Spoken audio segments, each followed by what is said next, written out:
Paladins is not like Overwatch or Team Fortress. I mean, who knew, right? You can't just pick a champion and go frag, support, or even tank. Well, figuratively. You need to pick a legendary card, then your loadout, then look at the enemy composition to decide which items to get. But of course, there will be that one Drogos who will not get Wrecker against a frontline composition and first pick morale boost. Lose the game and then report you for not healing. But that's a different story. Talking to a real life friend who hasn't played Paladins, but he has played TF2 and currently plays Overwatch, it really dawned on me how complicated this gem of a game actually is. See, Paladins is unique in the sense that you choose whatever cards you want to in the loadouts, meaning that you can make loadouts to your specific playstyles. You can go for full aggressive loadouts, which often converts your frontliner into a DPS monster, or you can play it extra safe as a DPS who plays as a support. The options are fairly huge. With the addition of legendary cards, the sense in choice is strengthened a whole lot more. But this creates a problem, and a pretty big one at that. While some players can make loadouts on the go, the newer players often suffer. The default loadouts are not that bad, but they're not that good. They're a good introduction to the champion, but that's about it. The more you play, the more you realize what is missing from these default decks. So every legendary is unique, and so are the loadouts, which essentially means that every time you pick a champion, you're playing a new game.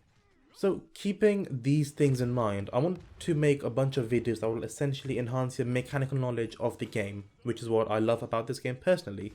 Of course, there are tons and tons of videos on Paladins on how to play a certain character, what loadouts they use, and stuff like that.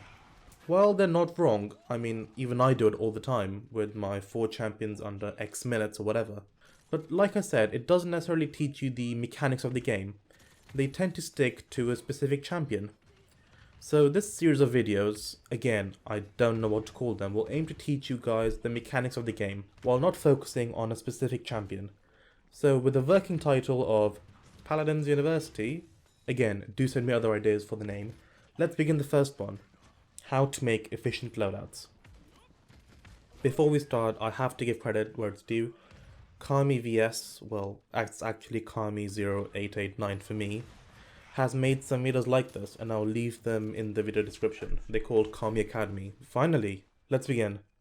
I just feel like I'm adding minutes on the video, which can be finished in a quarter of the time. So we begin with what's efficiency. In simple terms, it means utilizing everything you're given. That means minimal waste. So what's the first thing you do when you make loadouts? Well, we need to use all 12 points.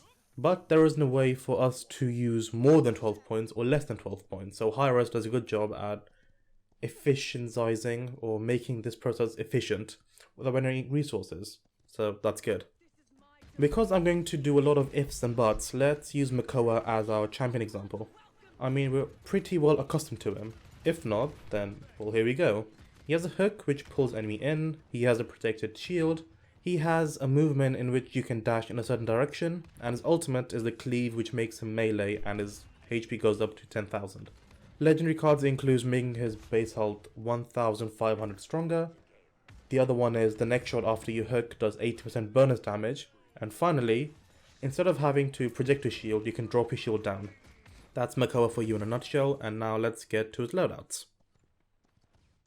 This looks like a good loadout on the surface as it's cooldown reduction, tanky shield, and faster reload speed. But I can tell you right now, and so can the more experienced players, that this is a very inefficient deck. And without offending anyone too much, these are the type of loadouts you would expect from a newer player. Again, don't take this too seriously if you're new and make better loadouts.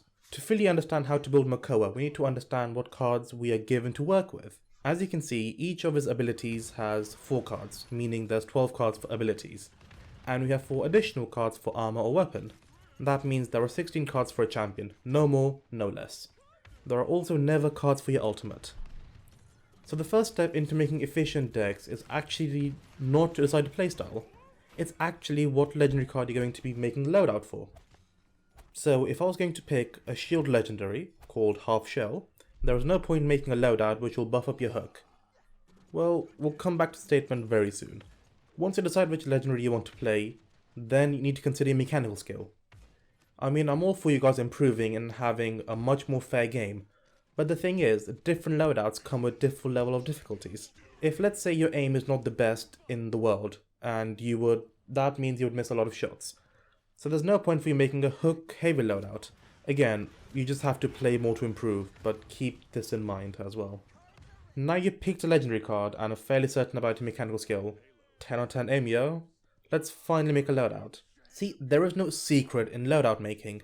You need to understand the underlying theme of it. So if we chose half shell, we need cards that are built around our shell.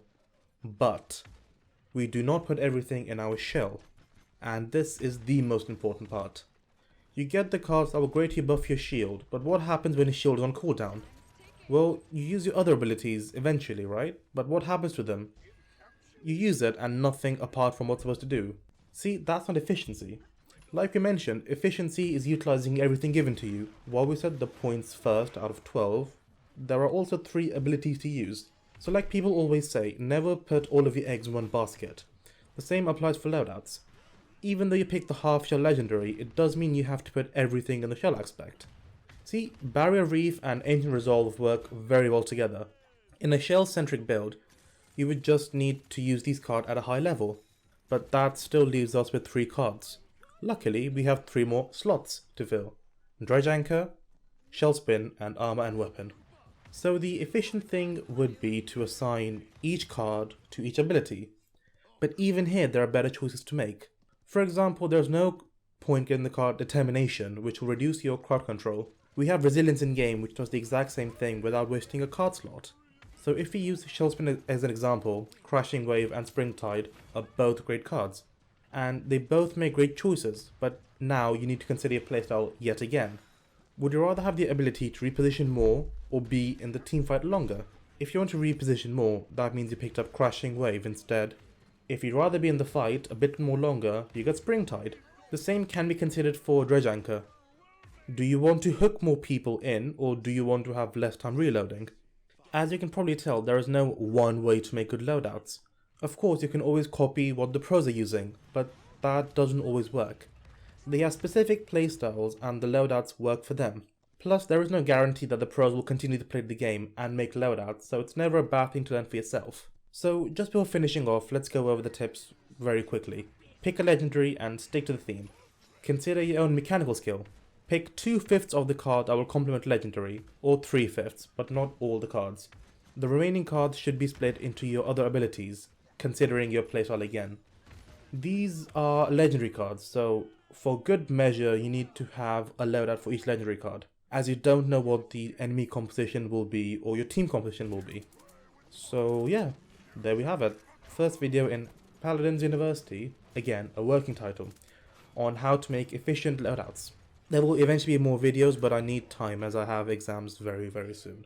If you have any questions or just want to tell me what you thought of the video, do tell me in the comments. Till next time, champions, I will see you all in the realm.